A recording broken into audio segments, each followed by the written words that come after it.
Welcome everyone to Sport Unlocked again. First thing to say is apologise for my very croaky voice, Tariq. Picked up some sort of a bug, but I'm going through the pain barrier to be with you, talk about the week's sports news. Yeah, well, not the only place you're going through the pain barrier, Martin. Sport might have been off last week, but you took a few blows, did you, on the rugby field? Yes, so last Saturday, although all football was postponed, I was persuaded to play for Airborough second team rugby, despite being in my 50s.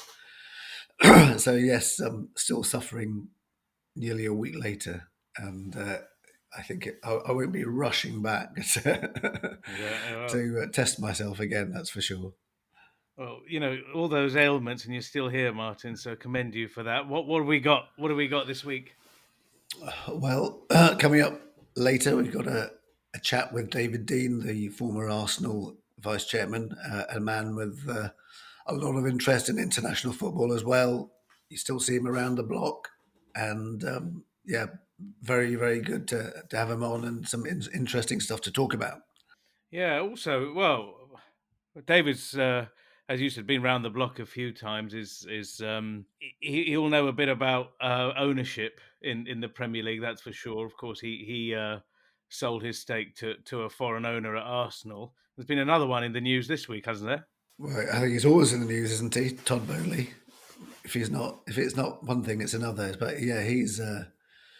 We'll speak to David about this as well. But Todd Boehly interviewed at a conference in the United States and came up with some sort of fairly radical ideas about how the Premier League could be introduced. For example, having an All Stars game, North versus South, and a sort of relegation tournament with like the four bottom clubs all playing off to see who goes down. Um, it's one of those things that it was sort of widely criticised. Yeah, everybody talked about it. Yeah, I mean, he's I sort of made this point on social media the other day. I mean, he's a content generating machine in himself. You talk about the football and the transfer market, but Todd Bowley is a one man news operation, isn't he? He's a real gift. Yeah, the biggest talking point obviously was that North v South All Star game. He suggested because he talked about how in baseball an All Star game generates $200 million or something over a couple of days. But I guess it also showed his his kind of lack of understanding initially. I'm sure he'll get there of the dynamics of what's at play in football. We've been talking about calendar crunches and fixture crunches this week because of the postponements, and here we are have another game to add into the mix, and also I guess the cultural element of it. You saw some of the managers, didn't we, already talking about how you're going to fit this one, and it was kind of laughed off, but it's to be fair, it's not the worst thing to have people talking publicly and offering ideas, is it? No, I think it's a very good thing. I mean, yeah, you can understand why the PFA, for example, thought, we can't possibly fit anything else into the calendar. We need to have a proper conversation about what's happening with the number of matches before we start adding more ones. But I mean, it's people suggested why not have it instead of the Community Shield. I thought that that's to me an interesting idea because Community Shields, the managers don't really like it. It's a traditional thing for sure, but I think a lot of people think it's past its sell by date and it could do with freshening up, and it could still be a charity match. And people would, if you were being selected North v South as a player, you probably would be quite keen to take part. Yeah, the coaches of each of those teams or players who are taking part will be hoping they don't get selected, though, would they? Wouldn't they? Immediately, oh, he's got a hamstring, he can't go. Yeah, well, exactly. I mean, if Fergie was still managing, there's no way any of his players would. Lots of last minute dropouts for sure. But the other thing he said is that the money from a game like this, I mean, we're talking pie in the sky stuff here, of course, but that's what should feed the football pyramid. I found that a bit strange as well. Like, there's quite a lot of money in football already, but especially in the Premier League, richest league in the world. The idea that you need to do something like this in order to feed the pyramid. What did you make of that? Well, I mean, there's no way they're going to get one match we get anything like the sort of money he was talking about. But there's obviously there's the background to that is there's lots of discussions going on about the EFL wanting more money, 250 million more, the government putting pressure on the Premier League to provide that, and that's going through the top flight clubs at the moment. They're debating how they do it, how much, who pays for it, how it's paid, what other things are needed. So he probably thought this is an idea where we could provide money for the pyramid without affecting what we already have. Yeah, he's certainly been very, very visible. And look, there was a lot of, I guess, naivete, and to be expected. I know he's a billionaire, and these people are supposed to be masters of the universe, and all the rest of the kind of jazz that comes with these people. But he clearly shows that he bought Chelsea in a bit of a hurry. It was a strange sale there from Roman Abramovich. Had Russia not invaded Ukraine, it's very likely Chelsea would still be in Roman Abramovich's hands. So this is a guy who's suddenly arrived here in the Premier League, and he's obviously been hyper visible. But he's talking.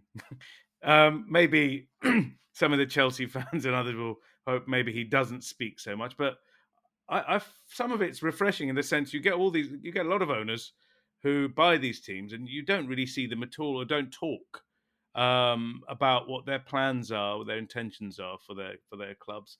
Now, I guess this guy is, in his own way, describing what he wants to do. He got into and what's happening. He got into the Thomas Tuchel um, affair, why they parted company with him. He made some other strange claims as well, but he's public. What do you think of that? Well, it's a complete contrast to, just across London at Stan Kroenke at Arsenal, known as Silent Stan, because he never says anything. In fact, in David Dean's book, he says he texted him, trying to contact him after the Super League thing to try and persuade him to pull Arsenal out of it. And no reply at all. And he said, and I think Dean writes, Silent Stan lived up to his name. So it is refreshing to have somebody speaking out. Yeah, Have not it, even an emoji from Stan. And I guess the Glazers also, obviously, they're at Manchester United. They've been there since 2005 now, if ever speak. Or normally you see them. If you do, some camera, some journalist has got a microphone through a car door or something in Florida or wherever. It's these brief snippets with the Glazers. Um, John Henry at Liverpool, perhaps a bit more vocal, but not much more. You don't really hear from him or see him interviewed that often. And it made me think, during you mentioned the Super League, those guys would have loved to have Todd Boehly on board. They were desperate for a pitchman, a showman to talk about this thing. He would yeah. have absolutely loved it, wouldn't he? He would have probably become the spokesman for both going to the Super League and then getting out of it. Exactly, exactly. Chelsea actually involved this week in a sort of interesting thing around the build up to the state funeral. They wanted to play the national anthem before their Champions League match, as did Manchester City and Glasgow Rangers, and the UEFA said no, which I thought was an interesting thing. And anyway, Rangers completely ignored it and actually went ahead, and it wasn't just the fans singing it. They actually had somebody leading the national anthem in defiance of UEFA. Oh, I suppose it's no surprise it was Rangers, given the strength of feeling for the crown there. What was the UEFA reasoning here? What there's certain protocols for games, are there? But no flexibility. Well, they decided that they weren't going to have the Champions League anthem because they wanted to have a subdued atmosphere, and they wanted it the same everywhere in the UK. Because then they weren't going to have the national anthem at Liverpool, for example. That hadn't been requested. I think there's a sort of general thing. Perhaps UEFA don't want to go down the road of lots of different countries, because obviously they're not just focused on the UK.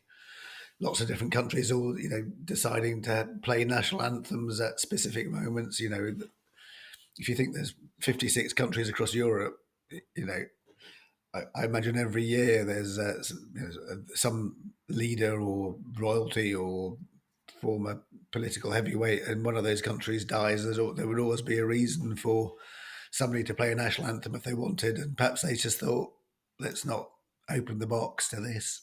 Yeah, I mean, there, like you say, there is a risk, and it becomes political as well.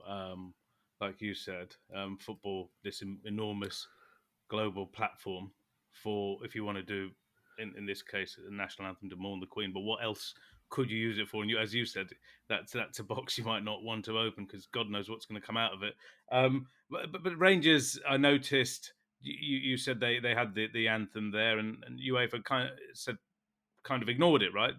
They ignored UEFA, and UEFA ignored them. But Celtic, their fans were in Warsaw, I believe, playing a game against Shakhtar Donetsk, the Ukrainian team that's been exiled there for the Champions League, and they had some banners up that I guess uh, protested the monarchy, and I think is the correct way of describing what those were without saying what was on the banner in particular. Um, why were they punished, or why is there an investigation into them doing that? I mean, Yeah. Well, I suppose it was the offensive banner, was it? It said F star star star the crown. So it's an offensive banner. I think once you start using those words or sort of suggest a sort of political motive, UEFA doesn't like politics, so I guess that's probably why they've done that. But it's sort of the last thing you want to do is to get into sectarian disputes involving Celtic and Rangers. But looks like they've been dragged into this one without not by choice, that's for sure.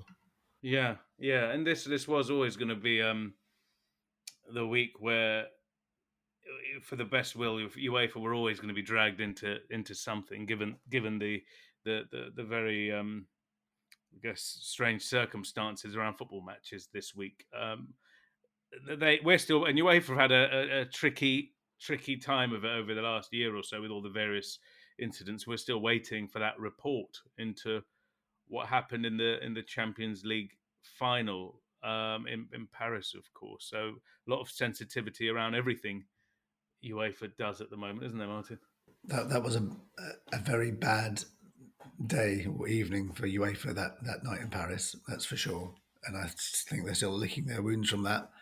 Be interesting to see what comes out as a result of this review. But there's other things going on. I noticed in the Champions League this week involving Griezmann, the Antoine Griezmann, the Atletico Madrid and French striker, who he's only been coming on off the bench after an hour of the match has gone for reasons of if he played a full match, then Atletico would have to pay extra money, I think.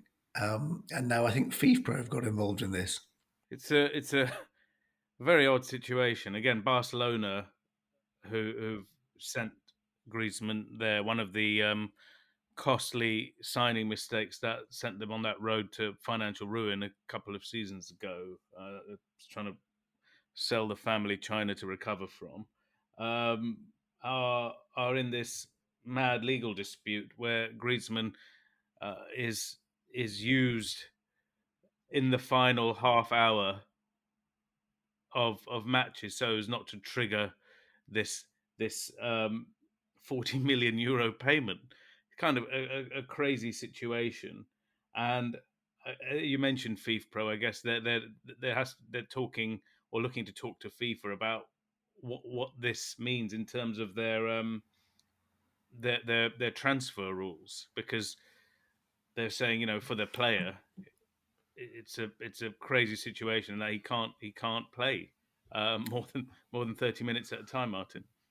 Yeah, I think they've written to FIFA. They've said that this can have an adverse effect on a player's career if a clubs are not potentially not fielding a player for certain matches, if a new payment then becomes due, and can cause serious harm to a player's career. So I think they're saying that there is an argument that it actually breaches the transfer rules, Article 18B.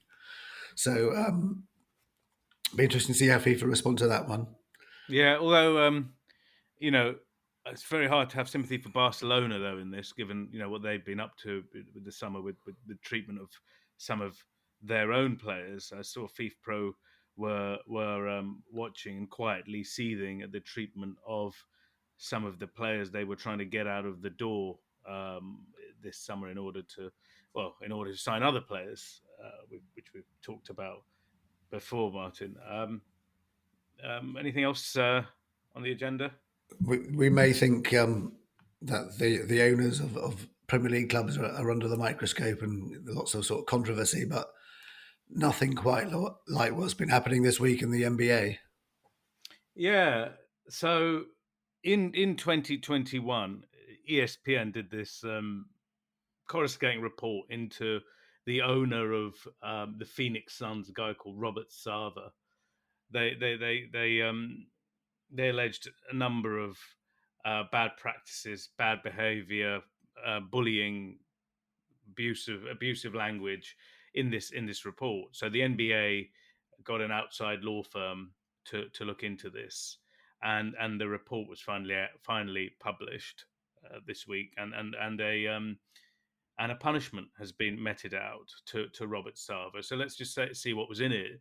So apparently, this guy, he'd used the N word, racially charged, obviously racist language, 5 times. They found, and the curious thing, they said he was repeating the word that others had used, or something like this. They also said he used demeaning language towards women, accused him of bullying, and they outlined some of these cases. So pretty awful behavior over multiple years there. And you have to think the NBA is one of the most, or seen to be one of the most progressive sports bodies, because, well, more than 75% of its players are black, and that's really a big part of this. And a lot of the players have become, I guess, social justice advocates in their own right as well. So what did the NBA do, Martin? They gave this wealthy man a $10 million fine and a 1-year ban, and it hasn't been met very kindly by the players. No, I think LeBron James spoken out about it, and also the Phoenix Suns player Chris Paul, saying that the sanctions, fell short in what we all agree was atrocious behaviour. I thought the NBA's statement was really strange in that it said, he's using these horrible words, but that he said that he was spared harsher punishment because it wasn't motivated by racial animus. So I mean, it is just weird. Yeah, well, they said he's not a racist, I suppose, because if you remember, I don't remember this. A few years ago, these text messages or voicemails. I think it was a voicemail from a guy called Donald Sterling.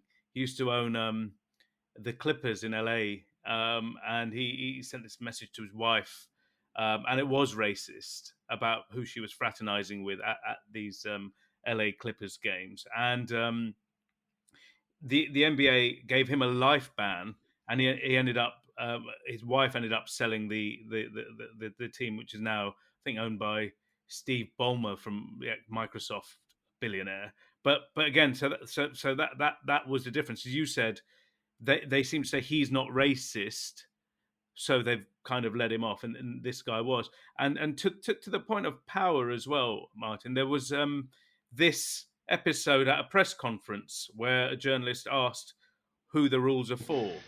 I think everybody in this room would agree that if any of us had said or done even a small percentage of the things that Robert Sarver has been shown to have said and done, we would be fired. And I assume that anybody working at Olympic Tower, if they had done even a percentage of that, would be fired. And anybody who worked for any of your 30 teams would easily be fired. Why would there be a different standard? And understanding the complications of removing an owner, why should there be a different standard for the owner of an NBA team than there would be for everybody who works in this league? Fair question. I'd only say you alluded to it, Howard, that there are particular rights here of someone who owns an NBA team as opposed to somebody who's an employee. The equivalent of a $10 million fine and a 1-year suspension, I don't know how to measure that against a job, but I have certain authority by virtue of this organization, and that's what I exercised. I don't have the right to take away his team. I don't want to rest on that neat legal point because, of course, there could be a process to take away someone's team in this league. It's very involved, and I ultimately made the decision that it didn't rise to that level. But to me, the consequences are severe here on Mr. Sarver. Reputationally, it's hard to even make those comparisons to somebody who commits an inappropriate act in the workplace in somewhat of an anonymous fashion versus what is a huge public issue now around this person. So there's no neat answer here. I mean, it's other than owning property, the rights that come with owning an NBA team, how that's set up within our Constitution, what it would take to remove that team, from his control is a very involved process, and it's different than holding a job. It just is when you actually own a team. It's just a very different proposition. That's a very good question, wasn't it? It does strike you that we've had this thing with Sterling before, as you mentioned. Now there's Sarver, and I think there's been similar things, other people as well, which is happened in the NBA. It does make it very strange that you think, as you say, a sport where 75% of the players are black, and yet the people who own these franchises seem to be, if not outrightly racist, then certainly using the sort of language which is completely unacceptable. I just don't think. I think it was a long time ago, but I think 1993, this then owner of Cincinnati Reds, Marge Schott, she was suspended for a year for making racially offensive remarks. So it's it's not a great look for the NBA, that's for sure. No, what did you think? Adam Silver said, "Look, it's different because he's the owner. It's his property.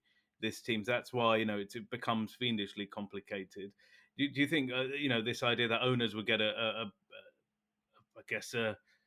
freer pass when it comes to something like this, and if it was a player that'd be out the door like a shot or an executive, because they own this property, they're able to get away with it? Is kind of what Adam Silver was suggesting. He said he found it all abhorrent and nasty and awful, but there's only so far he could go.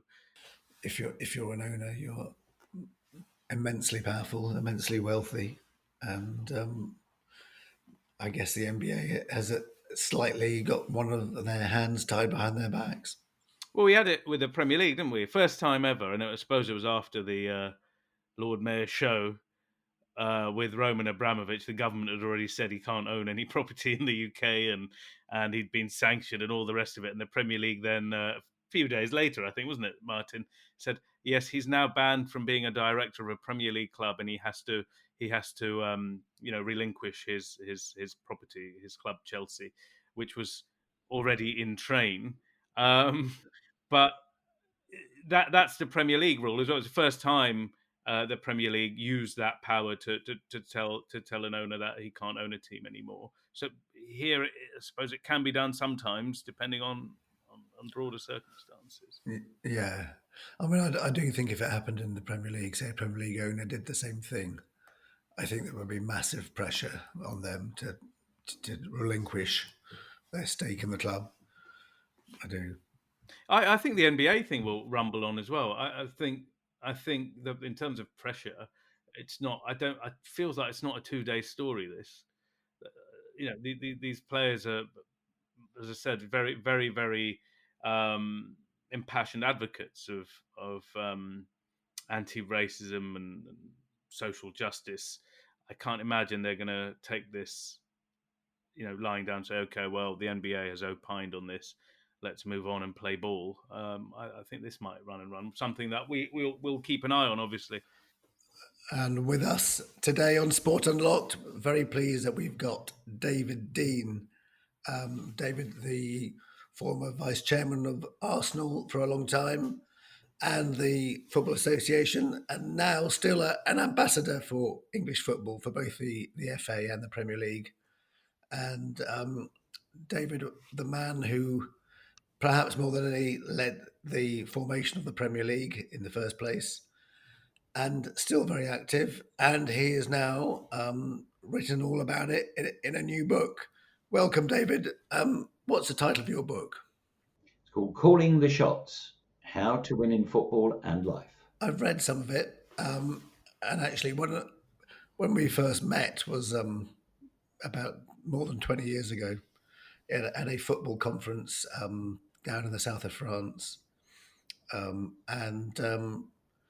Roman Abramovich had just taken over Chelsea, and you came up with a memorable line in your speech at the conference, which you reference in your book about that he'd parked his tank on the lawn and it's firing £50 notes.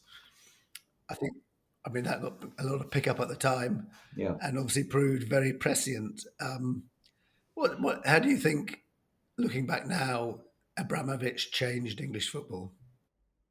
Well, he did because he sort of changed the dynamics with his firepower, his spending power for both transfers and salaries. And well, it's no secret that Chelsea were in dire trouble before he came in. They could have gone into administration. He actually saved them, and of course transformed them. When you consider, I know he's been criticised over the politics recently, but he put over £2 billion into Chelsea, never took a penny out, and brought them endless trophies. So I think that Chelsea fans can only say thank you to him. David, could you see a direct correlation between the rise of Abramovich and, I guess, Arsenal falling away?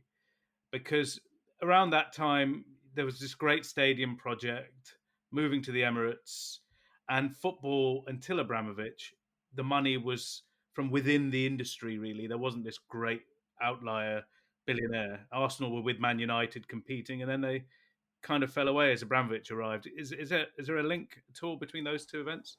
Well, there's clearly a link between how much clubs spend on salaries and where they finish in the league. I mean, it's not a perfect science, but if you have a look at the Deloitte report, they will show you that the clubs who spend the most money, by and large, do finish higher in the table than those that don't, because they simply get the better talent. So that's not rocket science. Yeah, but the reason I ask is Arsenal were kind of all set. They'd moved into this shiny stadium. If I remember correctly, they had some cash on the balance sheet as well. And then suddenly, overnight, the value of transfers and salaries, as you said, go up. If there's no, it just changed football so kind of fundamentally on that level, didn't it?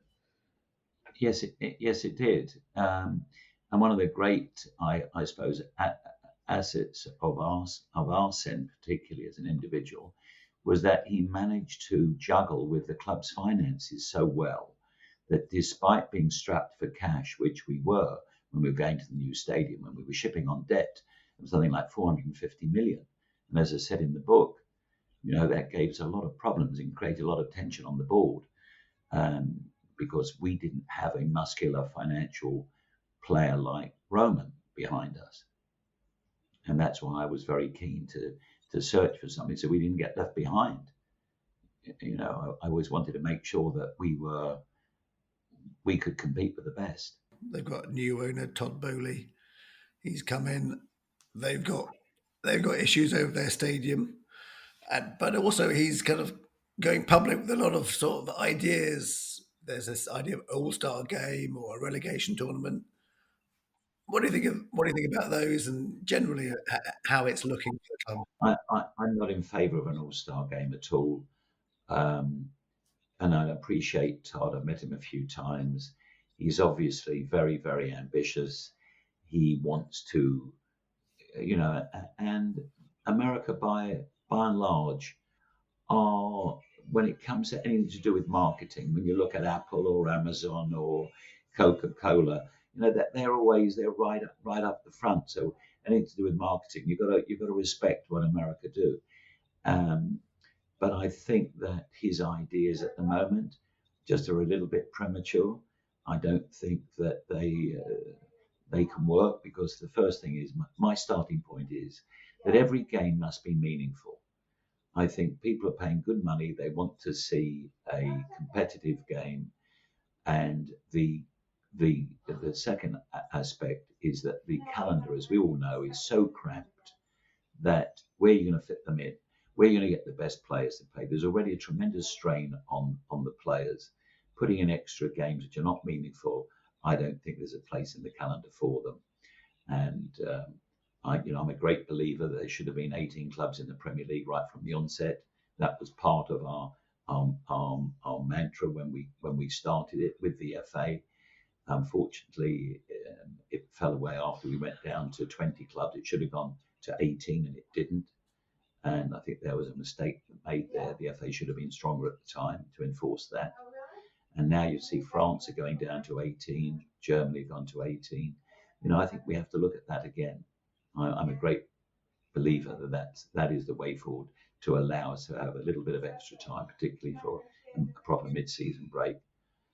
So putting in extra games, I don't think is can work at the moment. It's interesting, this moment, like you're talking about 18 games. We had efforts for a Super League last year in April. There's this, FIFA were talking about biennial World Cups. It feels like football's at this moment where things might change fundamentally or not. It's, this feels like a big moment. Do you get that sense as well? Because the Premier League also is so much more successful financially than all those other leagues in Europe. It's in a league of its own, really, financially. Do you Yeah. think they'll have to come up with something? And I think that may have been one of the agendas of the Super League, is to slow our league down. And I'm very much against that. I used the word abhorrent when it came out in the first place. I'm very much against the Super League. There is a Super League, and that is the Champions League. You finish in the top four after 38 games, right? Then you go into the Champions League. So you get, if you like, the cream of all the best leagues in Europe playing in the Champions League. The thought of catapulting a dozen or so clubs, or maybe more, into a sterile league without promotion and relegation, without any meritocracy, to me is obscene. On a different note, you were involved in the England's 2018 World Cup bid heavily, and obviously, heavily consulted, I'm sure, about the possible bid for 2030 or Euro 2028. You say in your book you're quite disappointed that the decision was taken not to go for the 2030 World Cup. Do you think that perhaps that should have gone ahead, or do you understand why it didn't? Yeah, well, I mean, when you consider, if we were to bid for the World Cup in 2030, that would have been 64 years since we've hosted it as a major footballing country. And I still maintain, I believe we have the best stadia in the world collectively. I think we have the best transport. I think by and large, I know we're going to talk about the European final, which didn't do us any favours, the men's final. But overall, I think it's too long since we've hosted a World Cup, and I was there in '66, and I know what that meant to the country. And I was always championing the cause for us to bid for 2030, but the FA, in their wisdom, thought that, I guess, the low-hanging fruit, the easier option, was to go for the Euros in 2028, which they'll probably now get unopposed, because certainly Russia were going to bid and they've dropped out. So it only leaves Turkey. And I think Turkey will probably now bid for 2032. So it's quite possible that England will get the Euros unopposed, which is fine. But nevertheless, the Euros is not the World Cup. And certainly I would have liked to have seen us bidding. And I think we should have had a good chance. You say a good chance, but you've been involved in a FIFA bid, of course. FIFA has changed.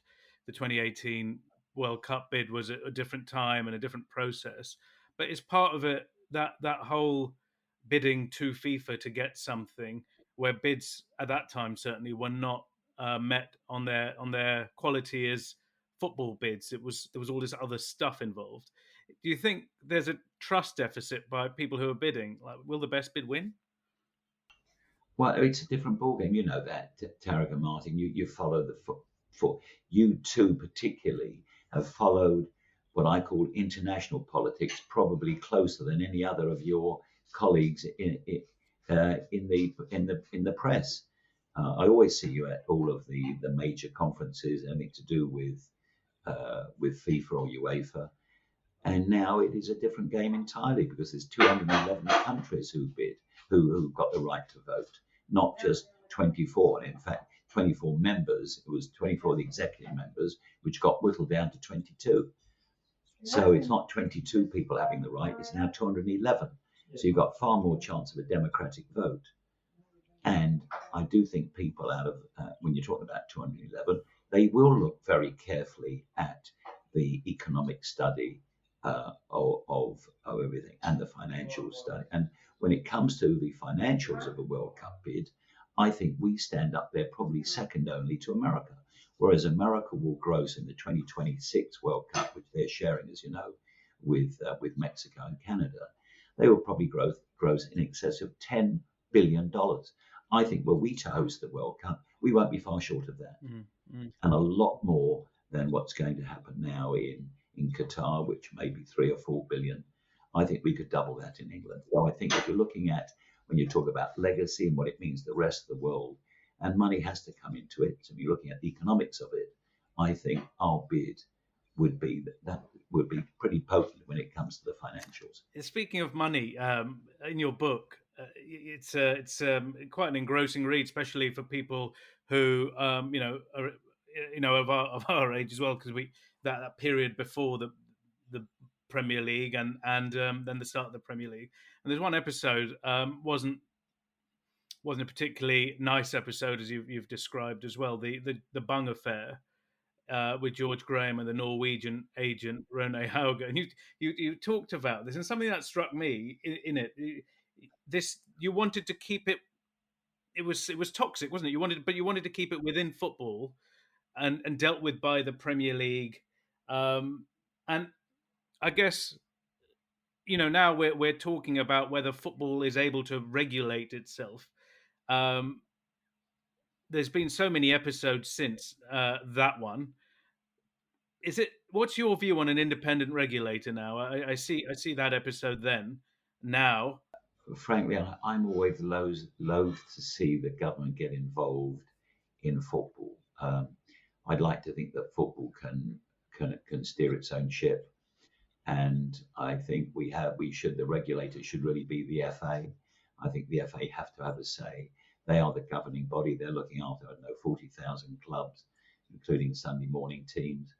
And I think it should be really the FA must have a seat at that table if there is going to be an independent regulator. I'm unfortunate it's got a tailwind now because it looks, particularly after the Super League debacle. So I think there is perhaps more of a play now to get an independent regulator in. I'd just like to see the FA have a major say in that. I think it'll be a shame if they don't. David, you as well as your domestic roles, you were also president of G14, I think, at one point. That was a sort of European, the precursor to the European Club Association, perhaps you could say. That had a big influence over the sort of future of how European football was organised at club level. What do you think of this new model of the Champions League that we're going to have from 2024 with this 36 teams in a single league and this Swiss model. Yeah, the only thing that bothers me is just adding more games into the calendar, Martin, because I don't, it's cluttered enough as it is, which is another reason to go down to 18. But every time there's a gap in the calendar, somebody wants to play for more matches. So I think that's the first issue about it all. But you've got to compliment UEFA in one way, is that they've now got they've got a big product there in the Champions League. It's very exciting. So we'll have to see how it goes with their new ideas. Nothing stands still. Everybody's looking. How do you raise more money? How do you promote the game better? And Todd Boehly, whatever you may think, his idea may be a little bit premature today, but who knows what can happen in 5 or 10 years' time. So I'm just worried also about the players. I think they've got to be brought into the equation in all this. I think the PFA does have to have a view on their players. What is the optimum amount of games a player can play? Because the game is faster, they've got to be fitter than ever before. And what does the public want? The public want to keep on paying good money, and that's why it's got to be for important fixtures. You don't have meaningless games. David, to go back a little bit, your again the book into your departure from Arsenal in 2007. That was clearly and has been, we've spoken about, very painful for you, given you're a fan first of all, aren't you? So just to go into that period a little bit, it seems Nina Bracewell-Smith, one of the other shareholders at the time, held quite a big sway in what happened. Was this an attempt? I guess two factions there. There was what you were trying to do, and what maybe the old guard or the Etonians were doing at the time. And what was that moment like? If you had Nina on side, was there a moment where Nina would have been on side and you would have stayed, and you guys would have done what you probably had in mind to do? Well, it's academic, Tariq, because it didn't happen, and it was what I call brutal at the time. After 24 years at the club, and I thought I'd put a significant brick in the wall, and to be all over in 4 minutes, of course, that hurt dramatically. As far as Nina was concerned, she had a similar shareholding to mine, so her shareholding in the end was important because it tipped the balance in favour of Stan Kroenke, but that was her decision what to do then. I made that point very clear. It did seem strange to me that the board criticised me for courting Stan Kroenke. Meanwhile, in the end, they all sold their shares to him. Yeah. What was the phrase? We don't want that type, and we don't want his money, or something like that. If I remember right. You can say that, but I won't stress the point. But that's where it is. So the answer is we will never know. It's academic now. What could have happened, what should have happened, it did. The first thing Kroenke did, you may remember, was to buy 9.9% of the shares, which he bought the Granada shares. And my shares, in any event, whoever I sold to, was never going to tip the balance. It was only 15%. It would never give anybody any control. David, what do you think about the fact that so many of the top clubs now are not just the top clubs, but seem to be owned by Americans? With the Glazers, FSG, they were sort of the leaders of the Super League breakaway. Stan Kroenke obviously was also part of it. I mean, is there a worry that they don't really understand what English football means?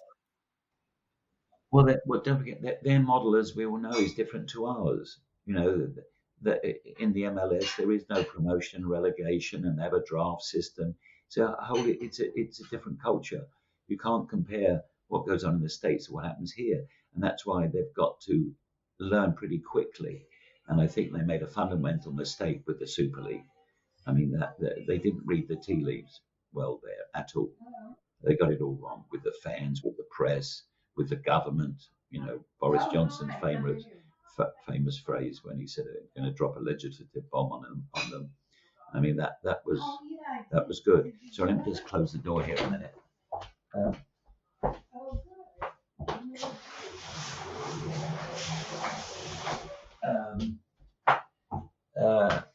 Yeah.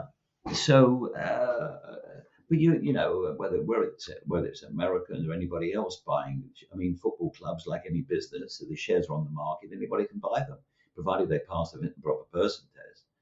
And one thing you do know when you've got an American buyer coming in, the likelihood is they will know something about marketing and they will try and drive it forward. They are very ambitious because that's the nature. They are natural winners.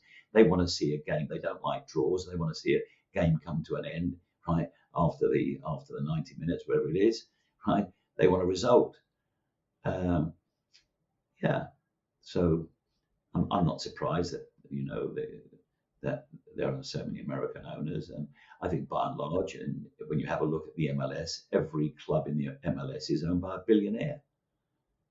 And that may soon be the case here. So they don't get, I mean, okay, maybe United take dividends as the Glazers have in the past, but certainly nobody, and you know, you look at the owners today, they're not taking personal dividends out of the club. No, David. So you're a businessman first. You know, your career in commodities, etc. So you're the ideal person to ask here. I mean, I looked at that Chelsea sale.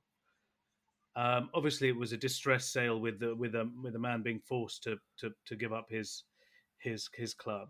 This was a business that was losing in the era of Roman Abramovich about $1 million a week, and yet this price tag was more than for any sports team sold on the planet.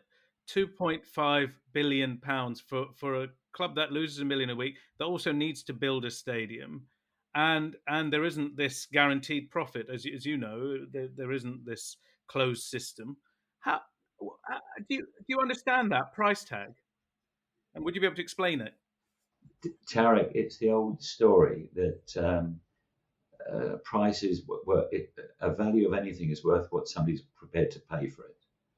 You know, it's like a painting or something. If it's rare, the people will pay over the odds. When you go to an auction, people get carried away. They keep putting up their hands, and the next thing is it gets outbid, and people lose value. They just want the trophy, and I think that's what happened in the case here. And good luck to the merchant bankers in America. They did a brilliant job in massaging the price up. Is it worth it? Probably not in today's world, but who knows what's going to happen in 5 or 10 years' time? You know, with television rights, with the way technology is going, mobile phones and things. Television will drive it, whatever happens.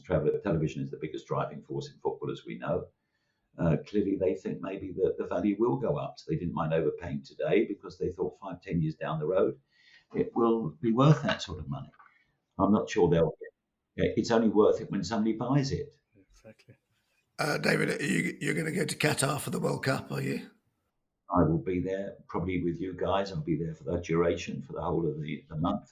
You won't need your jet to fly to different venues this time. No, I need a car with plenty of petrol in it. Are you going to try and do 3 matches in a day? Well, I've been working that out, Martyn. I'm not sure you'll be able to do 3 matches with the traffic congestion.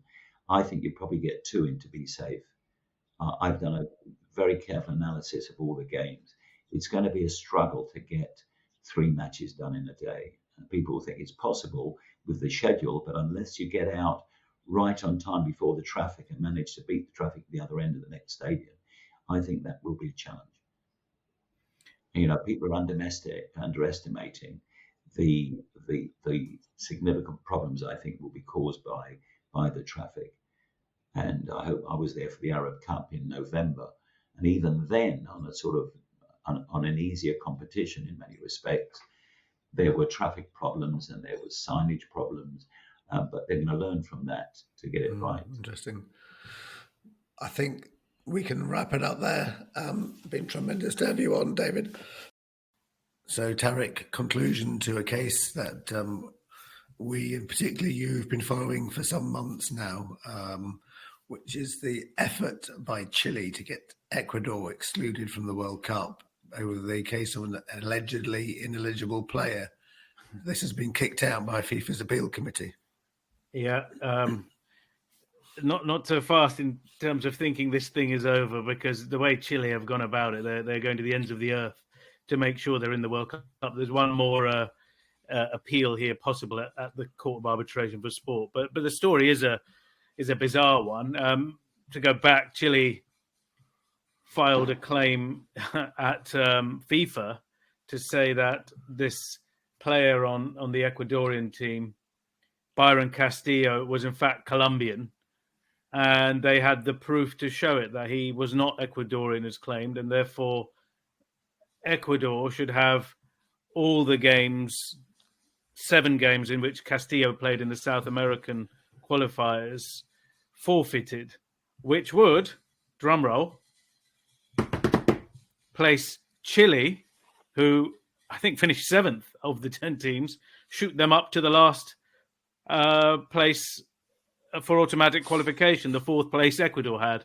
So we've been through all these. They took it to FIFA. FIFA threw it out earlier this summer, and now this week, this FIFA appeals panel, I think, as expected, have sided with their own disciplinary committee. So as it stands, Ecuador and Qatar will be playing the opening game of the World Cup on November the 20th.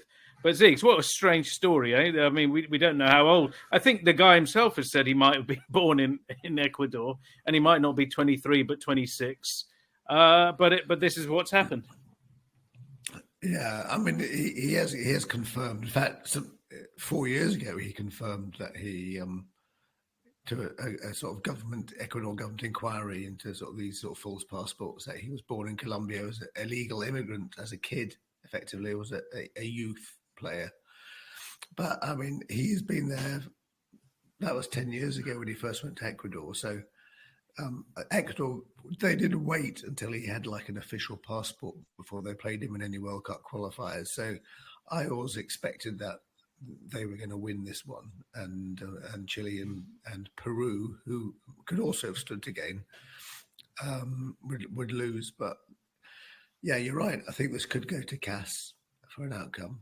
You know, though, with the proximity to the World Cup as well, I just think the idea of changing a qualifier at such last minute. I mean, obviously, football has known things like this happen. Denmark famously were on the beach in 1992, and then because of the war in Yugoslavia, former Yugoslavia, ended up not only playing in the tournament, winning Euro '92. It's possible, but none of the organisers probably want to make this change. So I'm sure FIFA will have, even if they may put the thumb on the scale in some way to make sure this thing goes away. Yeah, well, it's for sure. The last thing FIFA would have wanted was to try and deal with a replacement at very short notice. All the tickets have been sold for the match.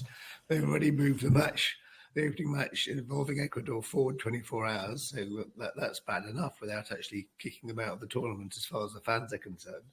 Yeah, it's a good point, actually. You'd think, Ecuador obviously did FIFA a favour by agreeing to that change. It means, we've said this before, this tournament, the teams playing in it only have 7 days preparation time anyway because of the late ending of particularly the European season there in order to fit the World Cup in. Ecuador will only have 6. Qatar on a 5-month training camp. So Ecuador, you could argue, did FIFA a solid already. Yeah, that's for sure. That's probably why they agreed to it. Yeah. There's been a sort of development in the Manchester City shareholdings this week, I think, Tariq. Silver Lake, the West Coast US tech investment firm, has already owned a stake of more than 10%, I think, in City. Has bought another 4.5% of the club. The initial purchase, the club were and this isn't the City Football Group, so that constellation of teams, but really is Man City being the Lions' share of this. Of course, New York City and a couple of others valued this whole Man City Football Group at something north of 4 billion or something like that. And I think that was one of the reasons to do this. But Martyn, there are, as ever with Manchester City, I suppose, perhaps further things to dig into here. There are some relationships that might point to why some of this might happen. Yeah, so Silver Lake itself, one of its biggest shareholders is the Abu Dhabi United Group, I think. Is that right? I think it's Mubadala, the Abu Dhabi sovereign wealth fund. Oh, that's right. Yeah. Yeah. So, if and that is controlled by Sheikh Mansour, the Well, owner of Manchester it's City. controlled by the royal family, and the Yeah, chairman is the same as the Man City chairman, I think. that's Uh, right. yeah, I think that's So that's it's almost seems a bit like it's just shuffling things around. I mean, does it? Do you think is it anything significant in terms of what's going to happen to Manchester City's income or investment, or is it just is it just something to do on paper? It's strange.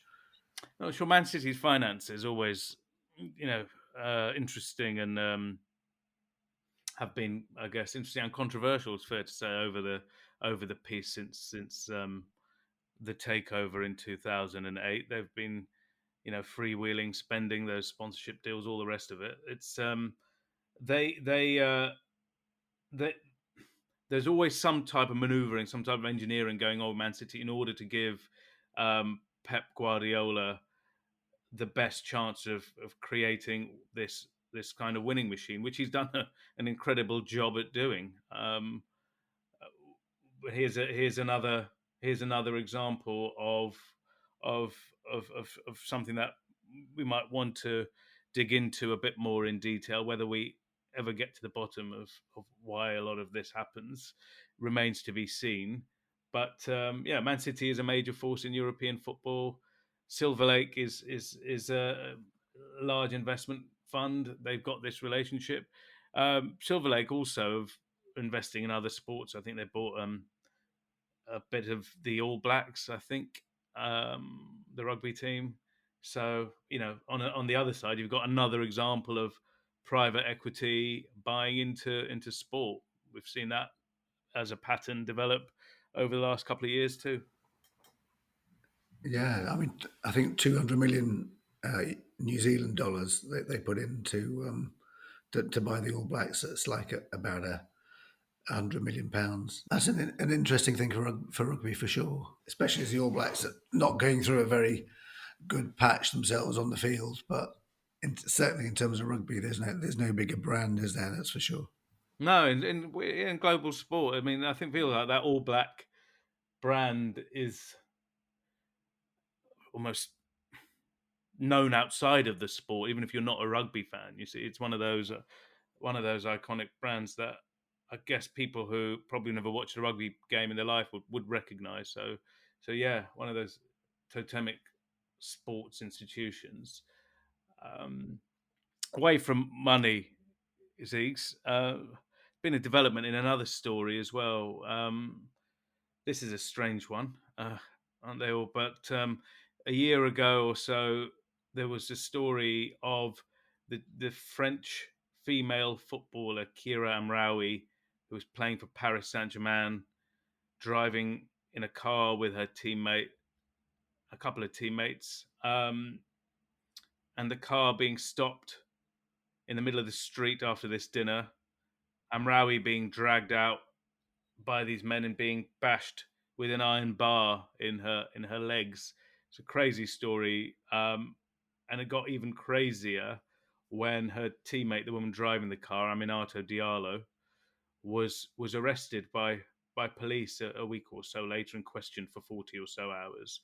She's always maintained her innocence, but it was created that Tonya Harding, Nancy Kerrigan storyline, and went all around the world, ruined the careers of all of these women in some way, um, especially Aminata Diallo, who was eventually released, and she's maintained her innocence. But this week, some developments, almost a year later, um, three men were arrested on Wednesday, and according to French reports, on Friday morning, Diallo, Amraoui's teammate, was taken in for further questioning by police in Versailles.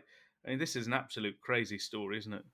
Yeah, I mean, as you say, if the idea that a sort of rival for your place is in any way involved in trying to sort of injure a teammate. That would just be, as you say, like the Tonya Harding story. That would just, which is made into a film. This is all the makings of that, doesn't it? If this is going to happen. Funny you should say that.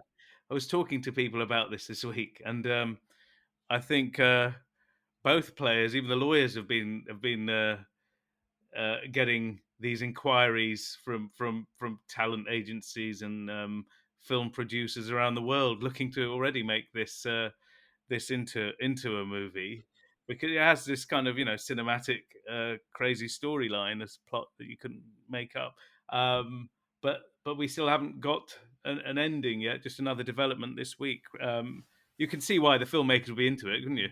Yeah, for sure. And it's all happening in Paris because Paul Pogba's older brother has been arrested on suspicion of, or for questioning on claims that he sort of was part of a plot to kidnap his brother and extort money from him. So this is actually a sort of formal legal complaint filed by Pogba, and basically saying that a group of men been trying to extort money out of, like, protection money, basically, and that his brother was involved in them. And he's already been forced to hand over 100,000 euros. And he's been pursued in Manchester. And then after he went back to Juventus, they've been sort of putting him under pressure there. So, yeah, add that to the film storyline. Yeah, sure. Netflix office outside the French Football Federation headquarters, no doubt. Is he one thing after another? I mean, the Pogba story. You might want to Google Witch Doctor as well. I mean, some of the storylines that came out of that are not worth getting into here. But the the reference to witch doctors and casting spells and all the rest of it that have come out of this story just beggars belief. I think one French TV channel, even a news channel, had a witch doctor on their news show to discuss his practices and the work involved. So again, another one with the Pogba case, which will continue for several months. However, Pogba, unfortunately, is himself as well as facing all this, has got this injury, and he's not going to make the World Cup. So it's not been a good few months for him. Martyn, I hope your own injury problems and your ailments are going to recover, and we're going to hear you in your full glory the next time we catch up. Yes, hope so, Tariq.